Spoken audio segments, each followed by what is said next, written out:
جو بندوبست رب کرتا ہے. آزمائش آ جاتی ہے, بڑے بڑوں پہ آ جاتی ہے, لیکن بعض اوقات بڑی تکلیف ہوتی ہے جب اس بندے کو لوگ کٹہرے میں کھڑا کر دیں جس کا جرم ہی کوئی نہیں, اس شخص سے لوگ سوال جواب شروع کر دیں جس بیچارے کے خیال میں بھی وہ بات نہیں. پھر وہاں وضاحتیں دینا, نہ کردہ گناہوں کی وضاحتیں دینا, یہ بڑا بوجھ بنتا ہے, بڑی تکلیف ہوتی, اور لوگ کرتے ہیں یہ کام. پھر اللہ تعالیٰ جب بندوبست فرمائے, صحیح بخاری میں حضرت جریج کا ذکر فرمایا.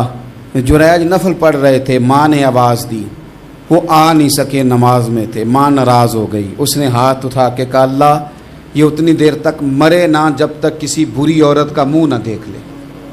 کسی اور کی دعا کے لیے سند نہیں ہے کہ وہ تیرے حق میں ضرور قبول ہوگی, لیکن ماں باپ کی دعا کے لیے میرے نبی پاک نے سند بیان کی ہے. سید عالم صلی اللہ علیہ وسلم فرماتے ہیں جب بھی ماں باپ اولاد کے لیے ہاتھ اٹھاتے ہیں رب ضرور قبولیت کا شرف عطا کرتا ہے.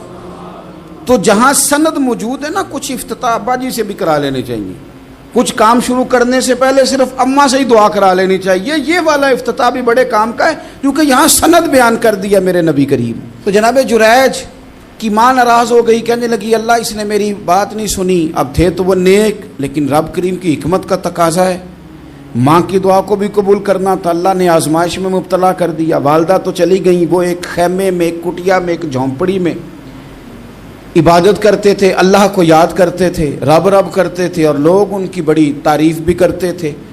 لوگ ان کے ارادت مند بھی تھے, عقیدت مند بھی تھے, اہل محبت بھی تھے. ایک عورت آ گئی, بس وہ اللہ کی حکمت پوری ہونی تھی. اس نے آ کے پہلے تو انہیں اپنی طرف مائل کرنا چاہا, جب نہ مائل ہوئے تو الزام لگا دیا. یہ ہمارے دور کا تقاضا ہے, لوگ پہلے آپ کو اپنے حق میں قائل کرتے ہیں, اپنی فرما برداری میں لانا چاہتے ہیں. اگر آپ نہیں آتے تو پھر وہ آپ کو مجرم قرار دے دیتے ہیں, یا میرے ساتھ چل ورنہ پھر میں تیرے خلاف پراپوگنڈا کروں گا. دو ہی باتیں. پہلے اس نے قائل کیا, جب جناب جنیج قائل نہ ہوئے تو اس نے قریب ایک چرواہا تھا, اس چرواہے کے ساتھ جا کے منہ کالا کیا. مقررہ وقت پہ بچہ پیدا ہو گیا. لوگوں نے کہا کس کا ہے؟ کہنے لگی اس خانقاہ میں, اس حجرے میں عبادت کرنے والے کا ہے. اگر کسی دیندار پر ذرا سا بھی الزام لگ جائے تو آپ یقین کریں کہ بڑے بڑے خوفناک لوگ بھی نیک ہو جاتے ہیں. جن کا اپنا سارا ماضی کالا سیاہ ہو وہ بھی اجالوں کے راہبر بن جاتے ہیں. جن کی اپنی زبانیں ساری زندگی آلودہ رہی ہوں وہ بھی بڑے بڑے اعلیٰ سچ بولنے لگتے ہیں. اعلیٰ کچے میرے مکان کی دیوار کیا گری, لوگوں نے تو میرے صحن میں رستے ہی بنا لیے. بڑے لوگ آ جاتے ہیں, پھر بڑا کچھ کرتے ہیں اور بڑے بڑے خوفناک جملے کستے ہیں. بس کو نقطہ جو ہاتھ آ گیا, ایسے جیسے گرنے کا انتظار کر رہے تھے.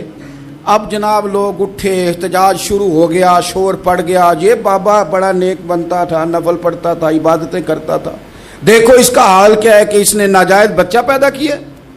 بغیر تحقیق کے میں کہہ چکا ہوں کہ الجھے الجھے بکھرے بکھرے روز و شب دیکھے گا کون, لوگ تیرا جرم دیکھیں گے, سبب دیکھے گا کون. لوگ تیرا جرم دیکھیں گے, سبب کوئی غور نہیں کرتا کہ وجہ کیا تھی. او بھائی کچھ تو مجبوریاں رہی ہوں گی, یوں ہی کوئی بے وفا نہیں ہوتا.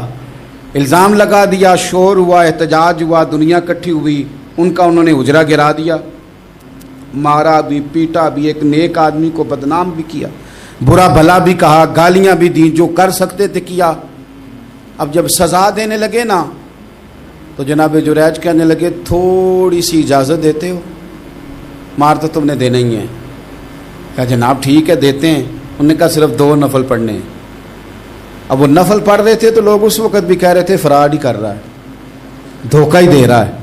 چونکہ ذہن بن گیا نا, بدگمانی آ گئی. انہوں نے 2 نفل پڑھ کے ہاتھ اٹھائے, کہا اللہ جانا تو میں نے ہے, پر اس رسوائی کے ساتھ جنازے تک نہیں خراب ہو جاتے, قبریں تک نہیں لوگ بدنام کر دیتے. کہ اللہ جانا تو ہے, پھر اس رسوائی کے ساتھ تو میری مدد فرما. اب تو میرا کیس تیری ہی عدالت میں ہے, تو رحمت کا دروازہ کھول. ہاتھ اٹھائے, دعا مانگی, نفل پڑھے, پورے مجمع پہ نظر دوڑائی, کوئی نہیں تھا سپورٹ کرنے والا. کل تک جو کہتے تھے نا تیرے لیے جیئیں گے, تیرے لیے مریں گے, ساری عمر ہی آٹا گدا ہے. لکھاں کیتے نہیں پیڑے, اب وقت آیا تے محمد بخشا کوئی نہیں ہو بیٹھا نیڑے, ایک بندہ بھی نہیں تھا, ووٹر سپورٹر ساتھ دینے والا کوئی نہیں تھا. تو جناب جنید بچے کی طرف اشارہ کر کے کہنے لگے کوئی نہیں بول رہا, تو ہی بول کے بتا دے تیرا باپ کون ہے, تو ہی بول کے بتا دے کون ہے. اللہ اکبر. میرا رب جب چاہے تو بچے بولتے ہیں, رب چاہے تو گونگے بولتے ہیں, رب جب چاہے تو پھر پتھر بھی بولتے ہیں. جب کہا نا تو ہی بتا تو بچہ بولا, اور بول کے کہنے لگا میرا باپ جریج نہیں, میرا تو وہ ہے جو بکریاں چرانے والا ہے, وہ میرا باپ. جب رب کریم نے توفیق دی تو بچہ بول پڑا. جب رب بندوبست کرتا ہے کسی کی عزت کی حفاظت کا تو پھر کوئی اسے رسوا کر سکتا. یاد رکھنا جب رب محافظ ہو تو پھر لوگوں کا پراپوگنڈا وہاں کچھ کر سکتا.